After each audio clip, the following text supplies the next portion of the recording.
anglophones parlent trop vite, ils ont une patate dans la bouche, on comprend rien. Quand c'est mon prof qui parle, je comprends. Quand c'est écrit, je comprends. Mais dès qu'un anglophone parle dans la conversation ou quand je regarde un film ou un reportage, eh bien, tout s'en va, je comprends plus rien. Pourquoi? Je vais vous expliquer pourquoi est-ce que vous n'arrivez pas à comprendre l'oral. Et vous allez voir, c'est des raisons très très simples et c'est très facile de progresser très rapidement et d'arriver à beaucoup mieux comprendre l'anglais oral. Alors, pourquoi est-ce qu'on ne comprend pas quand les anglophones parlent et surtout pourquoi est-ce qu'on trouve qu'ils parlent trop vite?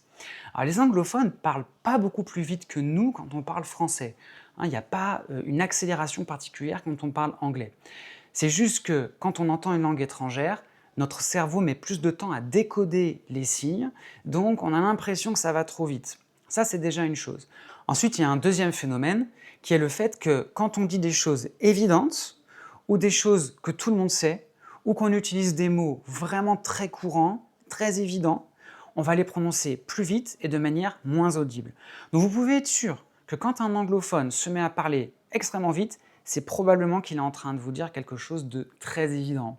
Par exemple, si on vous demande « Comment allez-vous ?», ça va être dit très très vite. Hein. Quel âge avez-vous? Ça va être dit très très vite.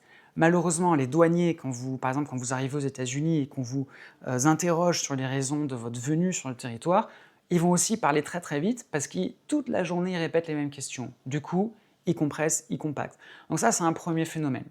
Quand vous êtes en conversation avec des anglophones, n'hésitez pas à demander de ralentir. Après tout, c'est vous qui faites l'effort de parler anglais. La moindre des choses, c'est qu'ils parlent moins vite. Ils savent très bien que vous ne parlez pas un anglais parfait et c'est normal.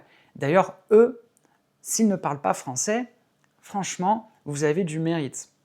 Donc, vous pouvez toujours dire « Can you speak slowly, please ?» ou juste « Slow down, please ». Comme ça, ils ralentissent et vous comprenez mieux. Alors, l'autre raison pour laquelle on a du mal à comprendre les anglophones qui parlent vite, c'est à cause de la réduction vocalique. La réduction vocalique, c'est très simple. En anglais, il y a un principe de phlegme au centre de la prononciation. Cette phlegme, c'est qu'en fait, on ne prononce pleinement que les voyelles accentuées. Je m'explique. Dans un mot en anglais, il y a des syllabes accentuées et des syllabes inaccentuées. Par exemple, information, information, la syllabe accentuée, c'est may. Pourquoi? Parce qu'elle est chantée plus aiguë, information, et en plus de ça, elle est longue, c'est une diphtongue. Donc la longueur plus la hauteur de voix, ça constitue l'accent tonique. Donc je peux vous donner plein d'exemples de mots avec des accents toniques. An elephant, accent sur la première. Elephant. Cinema, accent sur la première. Cicada, accent sur la deuxième. Ou encore development, accent sur la deuxième, etc., etc. Alors, il y a des règles pour savoir sur quelle syllabe l'accent tombe. Mais là, maintenant, tout de suite, le problème, c'est de savoir qu'en fait, quand une syllabe n'est pas accentuée, elle devient réduite. Et c'est là que tous nos soucis, pardon, et c'est de là que tous nos soucis de compréhension proviennent. Par exemple, en français, on prononce toutes les voyelles. Tolérant, différent. Mais en anglais, on dit tolerant. Tolerant. L'accent sur la première, toutes les autres sont réduites. Tolerant. Different. Donc, la raison pour laquelle vous avez du mal à comprendre, c'est tout simplement parce que vous ne savez pas le principe de réduction vocalique. À partir du moment où vous avez compris comment sont réduites les voyelles, pourquoi est-ce qu'il y a des accents toniques et où est-ce qu'on les place, votre compréhension anglaise va faire un bond de géant, je vous le garantis. Si ce sujet vous intéresse, si vous avez besoin de mieux comprendre l'anglais oral, commencez par regarder toutes mes vidéos sur tous mes réseaux sociaux, vous trouverez les liens aussi en description. Et si vous voulez aller plus loin, si vous avez besoin d'un coup de main, je propose des formations très accessibles, courtes et faciles, avec un soutien quotidien, puisqu'à partir du moment où vous rentrez dans une de mes formations, vous ferez partie de mon groupe VIP. Je prends des nouvelles de vous tous les jours, en direct, sur un groupe de discussion, et vous pouvez poser vos questions, et puis on s'échange aussi plein de sujets de conversation sympathiques sur plein de domaines. On parle aussi de tout ce qui nous concerne, nous personnellement, en anglais. Ça nous permet d'avoir un petit peu de conversation. Donc si tout ça vous intéresse, allez voir mes liens en description. Enfin, une dernière raison pour laquelle les anglophones sont difficiles à comprendre et ont l'impression qu'ils parlent trop vite, c'est qu'ils utilisent beaucoup de phrasal verbs, qu'on appelle en français les verbes à particules. Que sont ces phrasal verbs? Vous les connaissez très bien. Par exemple, le maquillage, c'est make-up. Par exemple, make-up, to make up, ça veut dire maquiller, ça veut aussi dire mentir.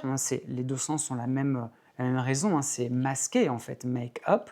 Donc make, ça veut dire faire, et quand on rajoute up, ça veut plus dire faire, ça veut surtout pas dire faire en haut, pas du tout, ça veut dire simuler, ça veut dire faire semblant.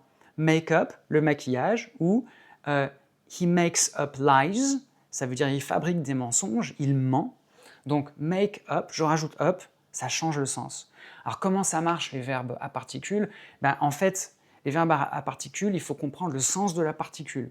Donc par exemple, la particule up ne signifie pas vers le haut, elle signifie au fond, jusqu'au bout du processus. Up, ça veut dire je vais au bout du processus du verbe. Donc make, ça veut dire faire, make up, ça veut dire faire jusqu'au bout du maximum de ce qu'on peut faire. Donc ça veut dire par extension refaire, dissimuler, masquer, inventer, un make up. Clean, ça veut dire nettoyer. Clean up, nettoyer à fond. Par exemple, si vous dites I cleaned the room, ça veut dire j'ai passé l'aspi, j'ai fait un petit coup de ménage rapide. Mais si vous dites clean up the room, clean up, tout à coup, ça veut dire faites le ménage à fond dans les moindres recoins. Et puis, dernier exemple pour illustrer, check, c'est vérifier, mais si vous allez chez le médecin que vous demandez un check-up, c'est un examen total de votre corps. Vous allez faire plein de prises de sang, des scanners, des IRM, etc. Un check-up, c'est une vérification complète jusqu'au bout de votre santé. Oui, check-up, je rajoute up, ça veut dire on va au bout de ce que désigne le verbe. Si la logique des phrasal verbs vous intéresse, allez voir mes autres vidéos sur mes différents comptes, notamment ici, et vous trouverez plein d'informations là-dessus. Sinon, vous pouvez aussi m'écrire en commentaire vos questions, je suis toujours ravi d'y répondre. À très bientôt et j'ai hâte de lire vos questions.